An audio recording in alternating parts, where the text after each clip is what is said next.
Hello, welcome to Jits study centre. आज जो मैं टॉपिक लेके आया हूँ वो कोऑर्डिनेट ज्योमेट्री से है। और कोऑर्डिनेट ज्योमेट्री से जो प्रतिबिंब पे आधारित सवाल होते हैं वो कई बच्चों का प्रॉब्लम है। और ये इस तरह का चैप्टर है कि कई एग्ज़ाम के लिए इम्पोर्टेंट हो जाता है और ऐसे सवाल अक्सर ही प्रतियोगिता परीक्षा में पूछे जाते हैं। आज मैं नियामक ज्यामिति में किसी भी बिंदु का जो प्रतिबिंब होता है उस पे जो भी आधारित सवाल है उन सारे सवाल को मैं एक जगह पे लेके आया हूँ। और जितने भी टाइप के सवाल हैं वो सबको मैं बारी बारी से करा दूंगा। और इससे संबंधित जो आपका क्वेश्चन होगा वो भी एक दो क्वेश्चन ले लेंगे ताकि आपको ये टॉपिक समझ में आ जाए। तो बस अब पूरा वीडियो देखिए और आपको ये चैप्टर का जो इम्पोर्टेंट टॉपिक है कि प्रतिबिंब कैसे निकाला जाए वो आपको समझ में आ जाएगा। ठीक है, तो जो चलते हैं हम टॉपिक पे। तो देखिए, टॉपिक में लिखा हुआ है नियामक ज्यामिति में किसी बिंदु का प्रतिबिंब निकालना है। ठीक है, तो ये कितने तरह के सवाल आते हैं वो सारे सवाल को मैंने यहाँ पे कैटेगराइज कर दिया हूँ। देखिए, पहला जो है चतुर्थांश में प्रतिबिंब कैसे निकालते हैं। ठीक है, चतुर्थांश का मतलब कि ये कि जो आपका कोऑर्डिनेट होता है ना, चार कोऑर्डिनेट होता है आपका, जिसको आप first quadrant, second quadrant, third quadrant और फोर्थ क्वाड्रेंट कहते हैं। इसी को हम लोग हिंदी में चतुर्थांश कहते हैं। ठीक है, तो इस पे आधारित सवाल आता है। जैसे अगर कोई बिंदु अगर फर्स्ट क्वाड्रेंट में होगा, इसको हम लोग प्रथम चतुर्थांश भी कहेंगे, तो इसमें एक्स और वाई दोनों पॉजिटिव मिलते हैं। ठीक है, और अगर इसी का प्रतिबिंब सेकेंड क्वाड्रेंट में देखेगा तो आपका एक्स नेगेटिव मिलेगा और वाई पॉजिटिव मिलेगा। ठीक है, और थर्ड क्वाड्रेंट में जो है एक्स और वाई दोनों नेगेटिव मिलता है और फोर्थ क्वाड्रेंट में एक्स पॉजिटिव मिलता है और वाई नेगेटिव मिलता है। ठीक है, तो इस पे आधारित सवाल होगा। अगर कोई भी बिंदु जैसे दे दिएगा कि मान लो कि ये फर्स्ट क्वाड्रेंट में ये बिंदु है जिसका नाम ए और बी है ना, ए और बी है, और इसी बिंदु का अगर बोलेगा कि फोर्थ क्वाड्रेंट में इसका प्रतिबिंब क्या होगा या चतुर्थांश में इसका प्रतिबिंब क्या होगा, तो चतुर्थांश में जाएंगे तो ये ए और बी अभी दोनों पॉजिटिव में है। तो जब हम फोर्थ क्वाड्रेंट में चले जाएंगे तो ए पॉजिटिव हो जाएगा और बी नेगेटिव हो जाएगा, तो इसलिए इसका आंसर होगा ए और माइनस बी। ठीक है, तो इस तरीके पे आपका जो सवाल है वो पूछा जाता है। अभी देखेंगे सवाल क्या होगा। बस आपको ये समझना है कि अगर क्वाड्रेंट में प्रतिबिंब आपसे पूछे या चतुर्थांश में आपसे प्रतिबिंब पूछे तो आपको ध्यान देना कि वो किस क्वाड्रेंट में बिंदु दिया हुआ और किस क्वाड्रेंट में पूछा जा रहा है। जैसे फर्स्ट क्वाड्रेंट में अगर बिंदु देगा तो दोनों पॉजिटिव होगा, सेकंड क्वाड्रेंट में होगा तो माइनस और प्लस होगा, थर्ड में माइनस माइनस होता है और फोर्थ में प्लस और माइनस होता है। ठीक है, तो ये बात आपको याद रखना है और सवाल पे चलेंगे तो आपको सवाल समझ में आ जाएगा। ठीक है, जैसे देखिए आपका जो सवाल है यहाँ पे पहला सवाल देखिए यही है कि दूसरे चतुर्थांश में 4 और 5 का प्रतिबिंब क्या होगा। ठीक है, तो आपको अभी जस्ट बताए थे कि हमने कि जो फर्स्ट क्वाड्रेंट होता है इसमें दोनों पॉजिटिव होता है। तो ये जो बिंदु दिया हुआ है 4 और 5 ये आपका फर्स्ट क्वाड्रेंट में ही है। जैसे एक्स 4 है तो एक्स आप 4 जा सकते हो और वाई 5 है, तो मान लीजिए ये बिंदु यहाँ पे है, इस बिंदु का नाम है 4 और 5। ठीक है, और बोला है कि दूसरे चतुर्थांश मतलब सेकेंड क्वाड्रेंट में। ठीक है, तो ये आपका फर्स्ट क्वाड्रेंट है और ये आपका सेकेंड क्वाड्रेंट है, तो इसमें इसका प्रतिबिंब क्या होगा, तो इसका प्रतिबिंब इसमें क्या होगा। ठीक है, तो इसमें कुछ करना नहीं है, बस आपका ये दोनों पॉजिटिव है तो इसमें जब सेकेंड क्वाड्रेंट में जाते हैं तो आपका एक्स नेगेटिव हो जाता है और वाई आपका पॉजिटिव हो जाता है। तो एक्स नेगेटिव मतलब ये -4 हो जाएगा और वाई जैसे है वैसे 5 हो जाएगा। इस प्रकार से इसका जो सही आंसर होगा वो -4 और 5 होगा। देखिए आपका ये ऑप्शन नंबर 3 में दिख रहा है -4 और 5। ठीक है, कोई सा भी ऐसा सवाल होगा आप इसको ईजिली इसी तरीके से बना सकते हैं। बस आपको याद ये रखना है कि फर्स्ट क्वाड्रेंट दोनों पॉजिटिव होता है, और रट के इसको नहीं याद रखेंगे आप, इस तरीके से आप समझ भी सकते हैं। हम आपको थोड़ा सा हिंट देते हैं। जैसे मान लीजिए ये बिंदु यहाँ पे है, ठीक है, तो इस बिंदु के पास आप कैसे पहुंच सकते हो, तो एक्स में चलेंगे तो आप खुद देखिए एक्स में पॉजिटिव चले ना, इधर जो एक्स होता है वो पॉजिटिव होता है और इधर एक्स निगेटिव होता है, और वाई इधर पॉजिटिव होता है और इधर निगेटिव होता है। ठीक है, तो आप खुद देखिए कि एक्स पॉजिटिव चले और वाई भी यहाँ पे पॉजिटिव चल के गए, तो इसलिए इसका जो है दोनों पॉजिटिव होता है। ठीक है, अगर यही बिंदु इधर पहुंच जाएगा तो देखिए एक्स नेगेटिव में चले और वाई पॉजिटिव चले, तो इसलिए इसका मान हो जाता है माइनस और प्लस। ठीक है, अगर यही बिंदु यहाँ पे होता तो इस बिंदु का नाम हो जाता, देखिए एक्स आपको नेगेटिव में चलना है और वाई भी आपको नेगेटिव में चलना है, और इस तरीके से ये वैल्यू हो जाएगा माइनस में एक्स और वाई दोनों। और अगर यही बिंदु यहाँ पे होता तो देखिए एक्स पॉजिटिव में चलते और वाई जो है आपका नेगेटिव में चलते, तो ये आपका प्लस और माइनस हो जाता। ठीक है, तो ये आपको चारों याद रखना कि किस क्वाड्रेंट में एक्स और वाई का वैल्यू क्या होता है, पॉजिटिव में होता है या निगेटिव में होता है। और कोई भी ऐसा सवाल आएगा तो आप आसानी से सोल्व कर सकते हो। देखिए एक और सवाल है। देखिए सवाल बोला है कि चौथे चतुर्थांश में बिंदु माइनस ए और बी का प्रतिबिंब क्या होगा। ठीक है, तो ये अभी जो आपको बिंदु दे रखा है वो देखिए एक्स इसका नेगेटिव है और बी उसका पॉजिटिव है, तो एक्स नेगेटिव इधर होता है और बी इसका पॉजिटिव इधर होता है, मतलब ये जो बिंदु हो कहीं यहाँ पे होगा। इसका नाम है माइनस ए और बी। ठीक है, तो इस बिंदु का प्रतिबिंब किस में पूछ रहा है, चौथे चतुर्थांश में। चौथा चतुर्थांश कहाँ होता है, इधर होता है। ठीक है, इसमें क्या होगा, तो ये सेम बिंदु जो है उसी का यहाँ पे आपका प्रतिबिंब क्या होगा। तो आप क्या करेंगे, यहाँ पे जो होता है एक्स पॉजिटिव होता है और वाई इसका नेगेटिव होता है। ठीक है, तो एक्स को पॉजिटिव कर देना है, मतलब ये जो ए माइनस में आया था ना, ये ए और बी, तो ये वाला बी हो जाएगा और सॉरी ये वाला ए हो जाएगा, ये ए होगा प्लस में और ये आपका माइनस बी हो जाएगा। ठीक है, बस आपको सिंपली यही देखना है कि ए और बी इसमें क्या आना चाहिए, तो ए पॉजिटिव होगा और बी यहाँ पे निगेटिव होगा। चूंकि ये सेकंड में है इसलिए इसका नाम माइनस ए और बी है। तो इस प्रकार से जिसका सही आंसर होगा प्रतिबिंब का ए और माइनस बी होगा। देखिए ऑप्शन नंबर सी में दिख रहा है। ठीक है, अगर यही आपका फर्स्ट क्वाड्रेंट में होता तो इसी का नाम हो जाता ए बी, और अगर ये सेकेंड क्वाड्रेंट में पूछा जाता तो इसी का नाम हो जाता माइनस ए और माइनस बी। ठीक है, तो कोई भी सवाल आपको इस तरीके से पूछा जा सकता है, खास करके ये रेलवे और एसएससी में, नेवी वगैरह में, या फिर आपका जो 9-10 का क्लास होता है उसमें भी ये सब सवाल खूब पूछा जाता है। ठीक है, सेकेंड टाइप जो है वो देखिए क्या कर रहा है। देखिए सेकेंड टाइप है मूल बिंदु में प्रतिबिंब आप कैसे निकालेंगे। मूल बिंदु का मतलब ये देखिए, जैसे मूल बिंदु को हम लोग बोलते हैं ओरिजिन, ये आपका ओरिजिन हो गया, इसका कोऑर्डिनेट 0 0 होता है, आप भी जानते हो, है ना। और मूल बिंदु से पूछेगा, जैसे मान लो कोई बिंदु यहाँ पे है तो इसका नाम ए और बी हो गया, है ना। तो मूल बिंदु से रिफ्लेक्शन का मतलब ये, सॉरी रूल बिंदु से प्रतिबिंब का मतलब ये होता है कि इसका प्रतिबिंब देखिए इस मूल बिंदु के जस्ट अपोजिट इस क्वाड्रेंट में हो जाएगा। ठीक है, और अगर ये ए और बी है तो इसका यहाँ पे थर्ड क्वाड्रेंट में दोनों नेगेटिव होता है, तो माइनस ए और माइनस बी हो जाएगा। ठीक है, और अगर मान के चलिए कि कोई बिंदु यहाँ पे होता, सपोज इसका नाम यहाँ पे दे देते हैं अल्फ़ा और बीटा, चूंकि ये आपका एक्स नेगेटिव इसलिए माइनस अल्फ़ा होगा यहाँ पे। ठीक है, और मूल बिंदु से अगर पूछेगा प्रतिबिंब क्या होगा, तो मूल बिंदु के जस्ट अपोजिट जो होगा इधर ये आपका फोर्थ क्वाड्रेंट में हो जाएगा। ठीक है, तो याद रखेंगे कि यहाँ पे इसका प्रतिबिंब क्या होगा, तो यहाँ पे आपका एक्स पॉजिटिव होता है और वाई इसका नेगेटिव होता है, इसलिए इसका प्रतिबिंब बोलेंगे अल्फ़ा माइनस बीटा। ठीक है, याद रखिएगा फर्स्ट क्वाड्रेंट का जो मूल बिंदु से प्रतिबिंब बनेगा वो थर्ड क्वाड्रेंट बनेगा और सेकेंड क्वाड्रेंट का फोर्थ क्वाड्रेंट बनेगा। ठीक है, ये दोनों का रिलेशन होता है। जब भी मूल बिंदु से सवाल पूछेगा तो आपको यही काम करना है। ठीक है, देखिए एक सवाल भी लेते हैं। देखिए ये सवाल कर रहा है कि मूल बिंदु में 7 - 8 का प्रतिबिंब क्या होगा। तो देखिए यहाँ से इसको आप इस तरीके से बना सकते हैं। देखिए ये आपका 7 और -8 है, मतलब एक्स पॉजिटिव है बाई नेगेटिव है, तो एक्स पॉजिटिव और बाई नेगेटिव को कहीं यहाँ पे होगा, इसमें ये बिंदु हो गया 7 - 8। ठीक है, और बोला है मूल बिंदु में इसका प्रतिबिंब, मतलब इसका जो मूल बिंदु है इससे प्रतिबिंब इस वाले क्वाड्रेंट में चला जाएगा और सेकेंड क्वाड्रेंट में जब जाएगा तो यहाँ पे आपका एक्स नेगेटिव होता है और बाई इसका पॉजिटिव हो जाता है, इसलिए सही जवाब होगा -7 और 8। यहाँ पे देखिए सी में दिया रखा है। तो इस तरीके का सवाल आपसे पूछा जाएगा। ठीक है, चलते हैं थर्ड टाइप पे कि थर्ड टाइप का सवाल क्या आता है। देखिए तीसरा टाइप का सवाल है एक्स अक्ष से प्रतिबिंब और बाई अक्ष से प्रतिबिंब। ठीक है, एक्स अक्ष से प्रतिबिंब देखिए ये आपका मान के चलिए एक्स अक्ष है, ये आपका बाई अक्ष है। ठीक है, ये आपका एक्स हो गया, ये बाई हो गया।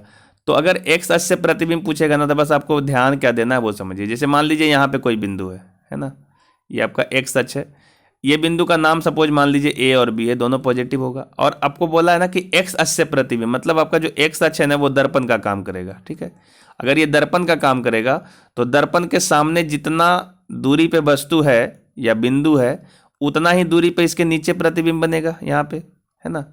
तो इस प्रतिबिंब का नाम जो होगा वो आपको ध्यान देना है। देखिए ये सेम बिंदु जो है आपका फोर्थ क्वाड्रेंट में चला जाएगा। ठीक है,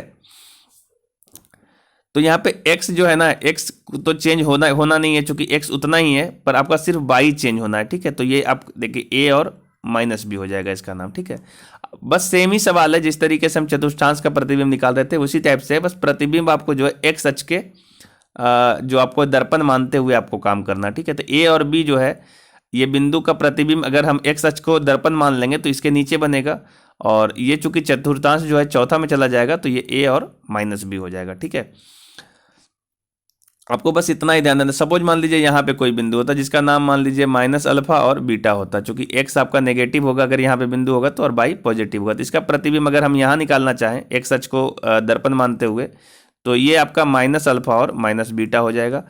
चूंकि आप खुद देखो कि यहाँ से जो अल्फा है वो तो चेंज नहीं होगा ना, सिर्फ चेंज होगा बीटा यहाँ पे, पर उतना ही दूरी होगा जितना दूरी आपका बिंदु रखा हुआ था दर्पण के सामने, उतना ही दूरी पे मिलेगा। तो ये थर्ड क्वाड्रेंट में जो है दोनों नेगेटिव हो जाएगा, माइनस अल्फा और माइनस बीटा। और इसी तरीके से अगर बाई अक्ष पे भी प्रतिबिंब पूछे ना तो सेम ही काम करना है, बस आपको दर्पण बाई अक्ष को मान लेना। जैसे सपोज देखिए ये आपका बाई अक्ष है तो आपको इसको दर्पण मान लेना है, ठीक है, बाई अक्ष को। ये आपका एक्स अक्ष है और ये आपका बाई अक्ष है। अब देखिए कई बिंदु मान लीजिए यहाँ पे है, इसका नाम है ए और बी, ठीक है, और इसका प्रतिबिंब अगर हम बाई अक्ष से मानेंगे ना तो देखिए क्या मिलेगा कि ये वाला सीधा किस क्वाड्रेंट में चला जाएगा, तो ये आपका चला जाएगा सेकेंड क्वाड्रेंट में। तो ए और बी का सेकेंड क्वाड्रेंट में क्या होता है, एक्स नेगेटिव हो जाता है और बाई तो पॉजिटिव रहता ही है। तो बस आपको ए को माइनस ए कर देना है और बी को पॉजिटिव था पॉजिटिव ही रह जाएगा। अगर आपसे ना ये बिंदु सपोज यहाँ पे होता तो इसका नाम दूसरा दे देते हैं, जैसे एक्स पॉजिटिव होगा तो अल्फा और बीटा इसका नेगेटिव होगा, ठीक है, ये कोई दूसरा बिंदु है। और इसका प्रतिबिंब बाई एस से पूछेगा तो इसका प्रतिबिंब यहाँ पे बनेगा, है ना। तो ये आपका देखिए सेकेंड क्वाड्रेंट में चला जाएगा ना, तो ये माइनस अल्फा और माइनस बीटा हो जाएगा, ठीक है।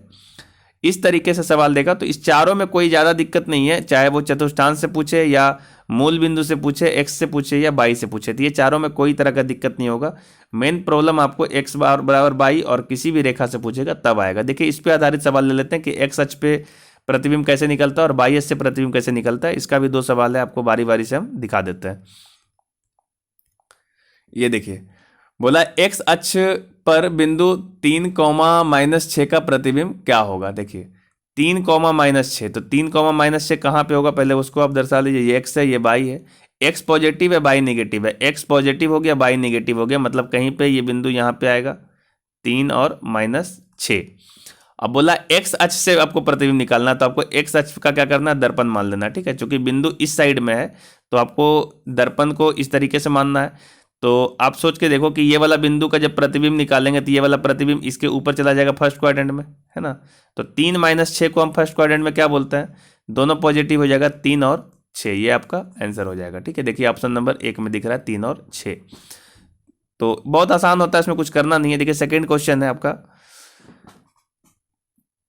कि बाई अक्ष में बिंदु 3-6 का प्रतिबिंब क्या होगा। तो सबसे पहले देखिए 3-6 कहाँ पे होगा, तो 3 और -6 इसी क्वाड्रेंट में होगा। फर्स्ट आपका एक्स पॉजिटिव और बाई नेगेटिव, ये आपका एक्स अक्ष है, ये आपका बाई अक्ष है, ठीक है। तो आपको बोला है बाई अक्ष से प्रतिबिंब निकालना है, तो बाई अक्ष को हम दर्पण मान लेंगे। देखिए ये बाई अक्ष दर्पण हो गया, तो जितना ये बिंदु इसके सामने है उतना ही पीछे यहाँ पे बनेगा, ठीक है। तो चला जाएगा ये सेकेंड क्वाड्रेंट में, और इस बिंदु का जो सेकेंड क्वाड्रेंट में होगा एक्स भी नेगेटिव होगा और बाई भी नेगेटिव होगा। इस प्रकार से जो ऑप्शन होगा -3 और -6 इसका सही जवाब होगा। देखिए ऑप्शन नंबर यहाँ पे बी में दिख रहा है, ठीक है। तो यहाँ तक तो कोई दिक्कत नहीं होना है किसी को। अब देखिए आपका एक्स बराबर 22 का जब प्रतिबिंब पूछता है तो कैसे निकालते हैं। देखिए तो जो आपका नेक्स्ट टाइप है वो है बाई बराबर एक्स से प्रतिबिंब निकालना, ठीक है। बाई बराबर एक्स जो लाइन होता है वो आपको समझना होगा। ये देखिए एक्स एक्सिस हो गया, ये आपका बाई एक्सिस हो गया, इसको हम एक्स एक्सिस बोलते हैं, इसको बाई एक्सिस बोलते हैं। और बाई बराबर एक्स जो लाइन होता है ना वो जस्ट इसके बीचों बीच होता है, इस तरीके से। इस लाइन को हम बोलते हैं बाई बराबर एक्स, ये आपका 45 डिग्री पे बना हुआ होता है, ठीक है। तो अगर कोई भी प्रतिबिंब बाई बराबर एक्स से निकालेंगे ना, सपोज मान लीजिए यहाँ पे एक बिंदु है ए और बी, ठीक है, जो भी बिंदु है, और इस बिंदु का प्रतिबिंब अगर बाई बराबर एक्स से पूछेंगे ना, अर्थात बाई बराबर एक्स को ही हम दर्पण मान लेंगे, इसको हम दर्पण मान लेंगे, तो जो इसका प्रतिबिंब बनेगा ना जस्ट इसका उलट जाता है, ठीक है।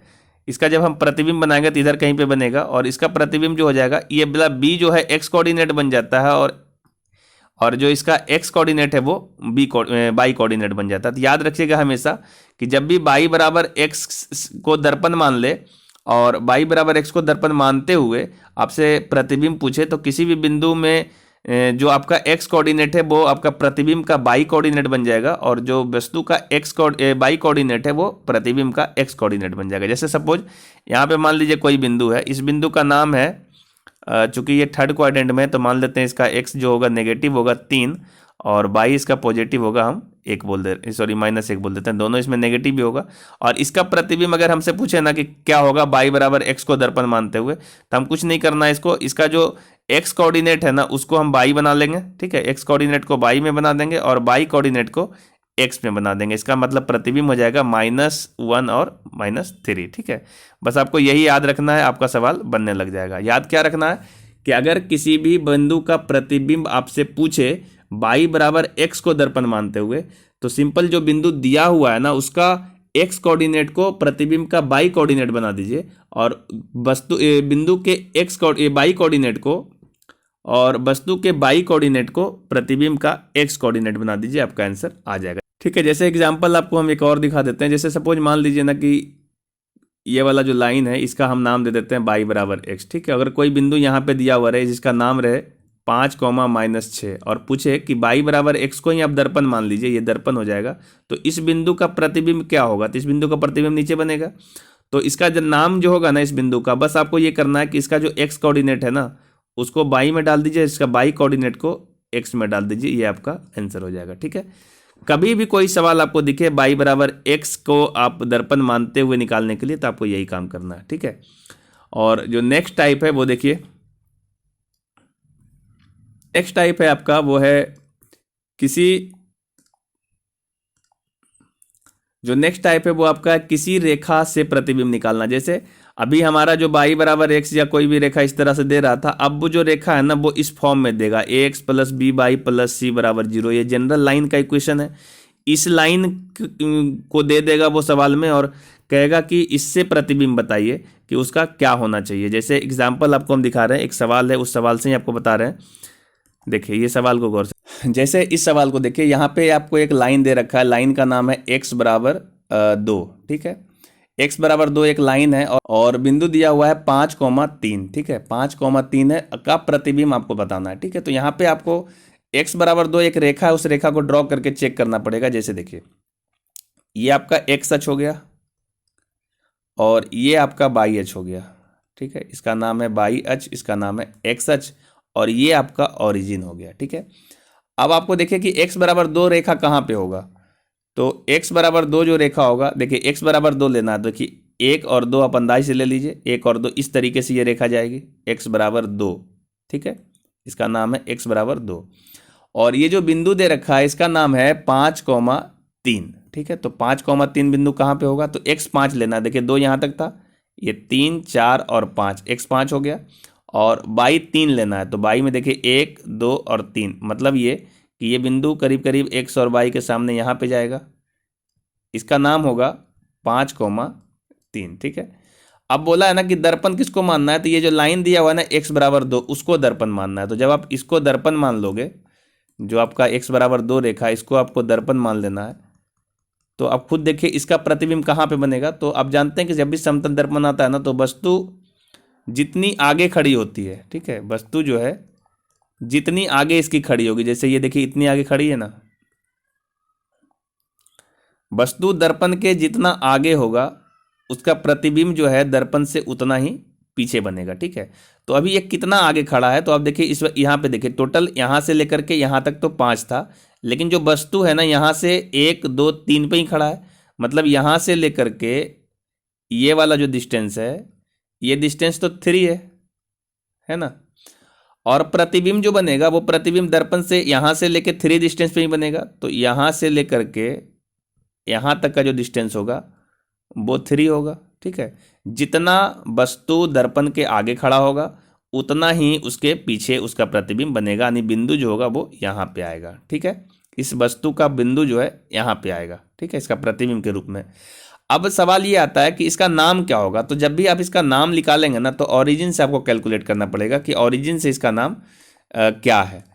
अब देखिए यहाँ से लेकर के यहाँ तक का जो टोटल लेंथ है वो 3 है और आप जान रहे हैं कि इस ओरिजिन से यहाँ से लेकर के यहाँ तक का लेंथ 2 है, मतलब ये कि ये वाला जो लेंथ है यहाँ से यहाँ तक ये वाला आपका 2 है। तो फिर यहाँ से लेकर के यहाँ तक का लेंथ क्या होगा, तो ये वाला लेंथ आपका 1 होगा, ठीक है। ये लंबाई 1 होगा, ये लंबाई आपका 2 है, तभी तो 2 और 1 जोड़ करके टोटल 3 हो गया। तो इस कोऑर्डिनेट को जब हम लिखेंगे ओरिजिन के पॉइंट ऑफ व्यू से, तो ओरिजिन के पॉइंट ऑफ व्यू से क्या होगा कि आपको चलना कितना पड़ रहा है, तो एक्स में तो आपको 1 चलना पड़ रहा है ना, इधर 1 चलना पड़ रहा है, और बाई में आपको तो बाई में आपको 3 चलना पड़ गया। ठीक है, देखिए जैसे 1 2 और 3, तभी हम यहाँ पे पहुँच जाएंगे। तो ये देखिए एक्स आप 1 चल लिए और बाई आप 3 चल लिए, आप वहाँ उस बिंदु पे पहुँच गए। तो इसका नाम क्या होगा, तो इसका नाम हो जाएगा 1,3। लेकिन ये चूंकि सेकेंड क्वाड्रेंट में है, तो सेकेंड क्वाड्रेंट में आपका एक्स नेगेटिव होता है, इसलिए एक्स को नेगेटिव करना होगा।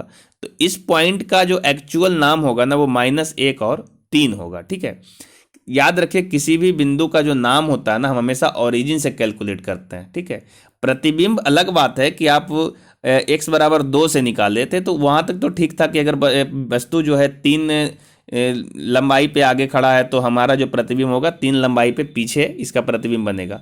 लेकिन हमको निकालना है इसको ओरिजिन से किसका नाम क्या होगा, तो यहाँ से लेके यहाँ तक लंबाई 3 था और यहाँ से लेके यहाँ तक लंबाई 2 था, तो निश्चित रूप से ये लंबाई जो है 1 होगा। ठीक है, तो हम लोग ओरिजिन से देख लेंगे कि ये 1 लंबाई चल रही है और बाई में 3 लंबाई चल गई, तो इसका नाम हो गया 1,3। चूंकि ये सेकेंड क्वाड्रेंट में तो x नेगेटिव होता है, इसलिए इसको हम x नेगेटिव कर दिए, और इस प्रकार से जो इसका प्रतिबिंब होगा उसका नाम होगा -1 और 3। इसका देखिए सही जवाब जो है ऑप्शन नंबर 1 में दिख रहा है। ठीक है, इसी टाइप का एक और सवाल लेते हैं ताकि आपको समझ में अच्छे से आ जाए।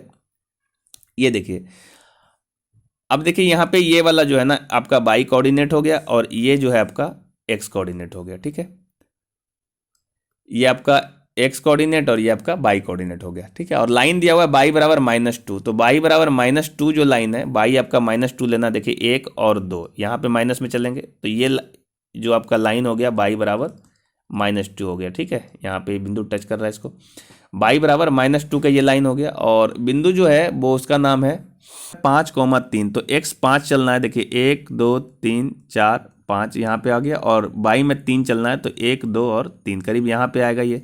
ठीक है, तो इसका नाम हो गया 5,3। ठीक है, पर आपको दर्पण किसको मानना है, दर्पण मानना है बाई बराबर 2 को। ठीक है, बाई बराबर 2 को हम दर्पण मान लिए, तो इसका जो प्रतिबिंब होगा, इसका प्रतिबिंब नीचे बनेगा कहीं पे। ठीक है, इसका प्रतिबिंब जो है नीचे बनेगा कहीं पे इसके जस्ट सामने। ठीक है, पर ये जो जितना दूरी ये है ना, जितना दूरी ये मिल रहा है, उतना ही दूरी पे इसका प्रतिबिंब यहाँ पे कहीं पे बनेगा। ठीक है, इसको थोड़ा हटा देते हैं, तो इसका प्रतिबिंब यहाँ पे बन रहा है। ठीक है, तो आपको देखिए यहाँ से इस दर्पण से आपका जो दूरी है टोटल ये कितना है, तो आप यहाँ से काउंट कर सकते हैं कि टोटल दूरी कितना। देखिए यहाँ से ये वाला जो दूरी है ना, ये वाला दूरी, ये वाला दूरी, ये आपका 3 दे रखा था। ठीक है, और ये दूरी जो नीचे है ना, ये वाला दूरी, ये आपका 2 दे रखा था। ठीक है, तो टोटल यहाँ से लेकर के यहाँ तक की जो दूरी है ना, वो दूरी आपका 5 है। ठीक है, टोटल 5 ये दूरी है, तो इसका जो प्रतिबिंब है ना वो भी आपका 5 पे ही बनेगा, मतलब ये वाला जो दूरी होगा टोटल 5 होगा। ठीक है, और आपको याद रखना है कि ओरिजिन हमारा यहाँ पे है। ठीक है, तो इस वाले बिंदु का जब हम नाम पढ़ेंगे ना, तो इसका नाम क्या होगा ओरिजिन से, तो बोलोगे एक्स में आपको इतना चलना पड़ा, तो एक्स में कितना चले, 1 2 3 4 5, तो एक्स में तो 5 ही चले, और बाई में यहाँ से लेके यहाँ तक कितना चले, तो आप देखिए यहाँ से लेके यहाँ तक तो 5 है, और यहाँ से ऊपर से ये वाला दूरी 2 दे रखा है, तो टोटल यहाँ पे ये दूरी 7 हो गया। ठीक है, तो आप खुद देखिए कि एक्स में तो हम 5 चले, लेकिन बाई में हम 7 चलना पड़ा है, तो इसका नाम क्या होगा, एक्स में 5 और बाई में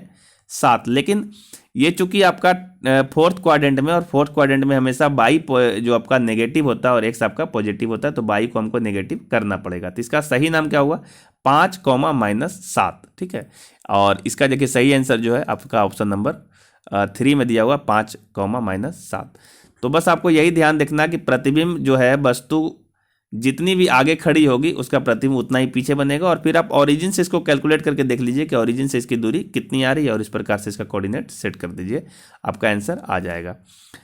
नेक्स्ट सवाल जो है आपका, देखिए ये एक अच्छा सवाल है, और इस सवाल में आपको ध्यान ये देना है कि ना आपको किसी चतुर्थांश से आपका प्रतिबिंब पूछ रहा है, ना एक्स अक्ष से, ना बाई अक्ष से, और ना ही कोई सिंपल रेखा है x बराबर 2 या y बराबर 2।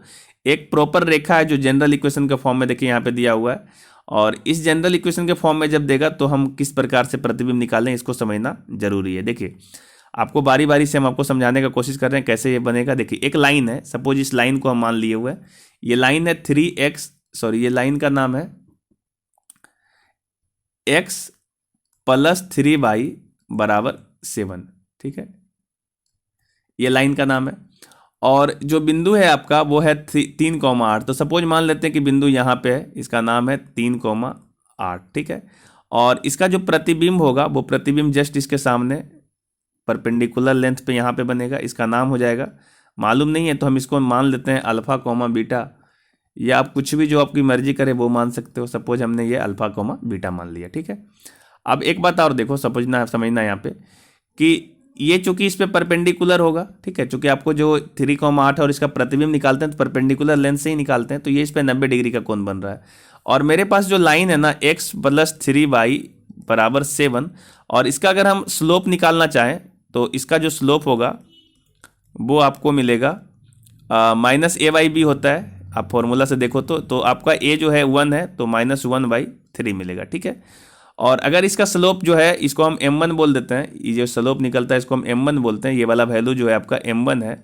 तो आप इसके परपेंडिकुलर जो लाइन जा रहा है ना, ये लाइन का भी स्लोप निकाल सकते हो, हम इसको m2 बोल देते हैं, ये जो लाइन जा रहा है तो m2 का जो स्लोप होगा चूंकि इस पे परपेंडिकुलर है तो ये आपका जो वैल्यू है ये आपका प्लस में हो जाएगा, और ये जो आप -1/3 है ये आपका उलट जाएगा तो ये वैल्यू 3 हो जाएगा। चूंकि आप पढ़ चुके हो एक चीज़ कि दो परपेंडिकुलर लाइन होता है तो दोनों का जो स्लोप का मल्टीपल है वो -1 होता है।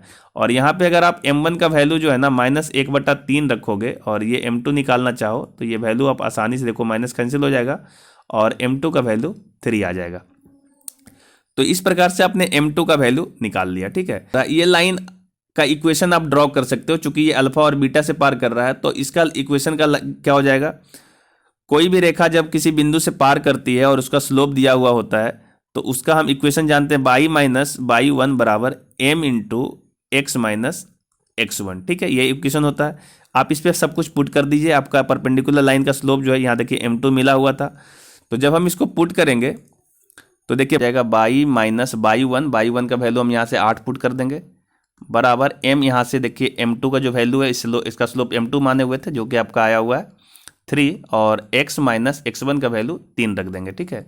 और इसको जब हम सोल्व करेंगे देखिए y - 8 हो गया बराबर 3x - 9, और इसको हम सोल्व करेंगे तो 3x - y, और ये 9 इधर आ जाएगा तो बचेगा 8, चूंकि 9 में से 1 जाएगा तो 8 आएगा, तो 3x - y बराबर 8 एक लाइन आ गया।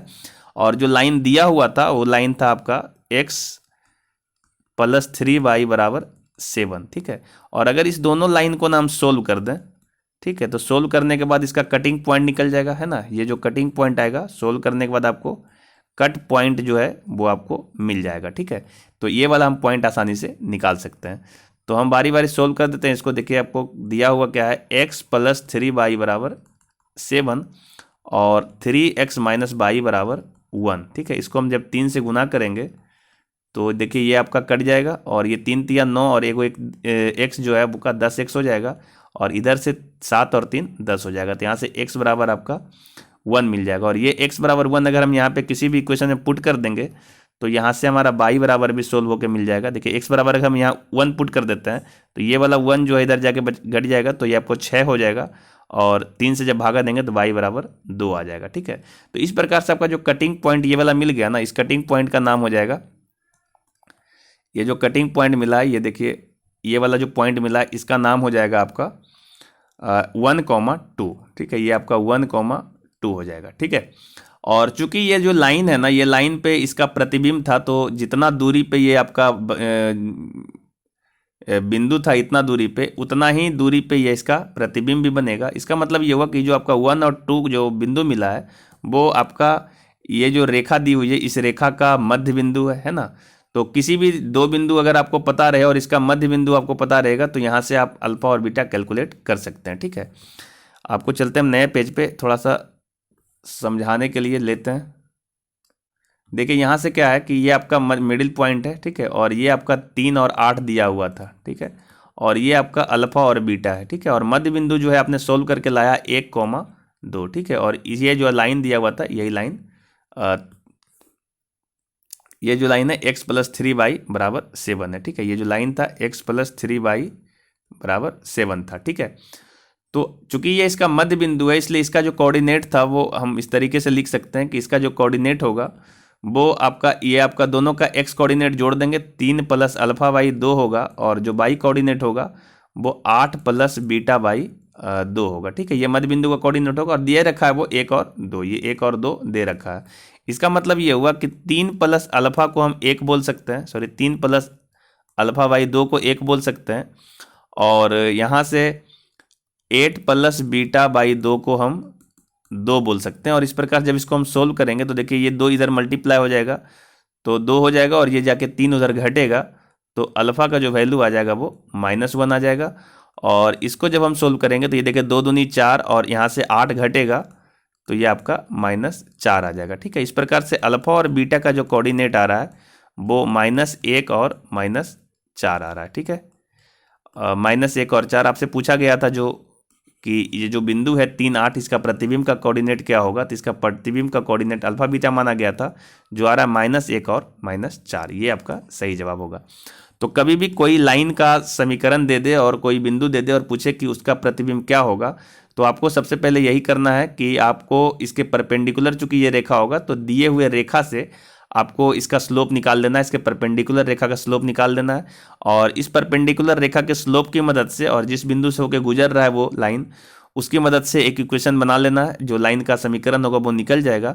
और दिया हुआ जो लाइन का समीकरण है उस दोनों को सोल्व करेंगे तो ये कटिंग पॉइंट निकल जाएगा, और जैसे ही ये कटिंग पॉइंट का निकल जाएगा, आप जैसे यहाँ पे 1 और 2 निकल गया तो आप यहाँ से दोनों कोऑर्डिनेट की मदद से अल्फा बीटा और जो दिया हुआ है उसकी मदद से इसका मिडिल पॉइंट का समीकरण लिख सकते हैं, कोऑर्डिनेट क्या होगा, है ना।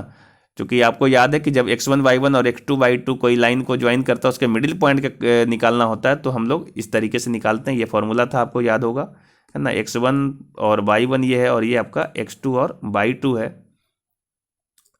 ये x2 और y2 है सपोज, और ये एक मिडिल पॉइंट है जिसका हम कोऑर्डिनेट निकाल सकते हैं। ये होता है x1 प्लस x2/2 और दूसरा होता है y1 प्लस y2/2। ठीक है, तो इस तरीके से यहाँ पे 3 और अल्फा था तो इसका जो कोऑर्डिनेट होगा वो 3 प्लस अल्फा/2 हो गया, और 8 प्लस बीटा/2 इसका सेकंड कोऑर्डिनेट होगा। तो 3 प्लस अल्फा/2 का मान 1 निकाले थे और 8 प्लस बीटा/2 का मान 2 निकाले थे, वही चीज़ यहाँ पे हमने लिखा है। और इस तरीके से हम अल्फा और बीटा को जब सोल्व किए तो अल्फा का वैल्यू -1 आया और बीटा का वैल्यू -4 आया। तो आपका जो प्रतिबिंब का कोऑर्डिनेट था अल्फा और बीटा, उसका सही जवाब होगा -1 और -4। ठीक है, उम्मीद है ये कोऑर्डिनेट का जो प्रतिबिंब संबंधित सवाल था ये सारी चीज़ें आपको समझ में आ गया होगा। अगर आपका कोई ऐसा और सवाल है जो आपसे सोल्व नहीं हो रहा है तो आप हमारे दिए हुए व्हाट्सएप नंबर पे सेंड कर सकते हैं। जो भी इसका सही जवाब होगा उसका हम जल्दी जो भी होगा वीडियो आपको प्रोवाइड कराने की पूरी कोशिश करेंगे। अगर आप चैनल पर नए हैं तो चैनल को सब्सक्राइब कर सकते हैं, जो फ्रेंड सर्कल है उसमें शेयर कर सकते हैं, ताकि और भी बच्चों का जो प्रॉब्लम है वो मेरे पास पहुंच सके और उसका सॉल्यूशन हम जल्दी से प्रोवाइड करा सके। ठीक है, तो आज के लिए इतना ही, हम मिलेंगे नेक्स्ट वीडियो में, तब तक के लिए जय हिंद।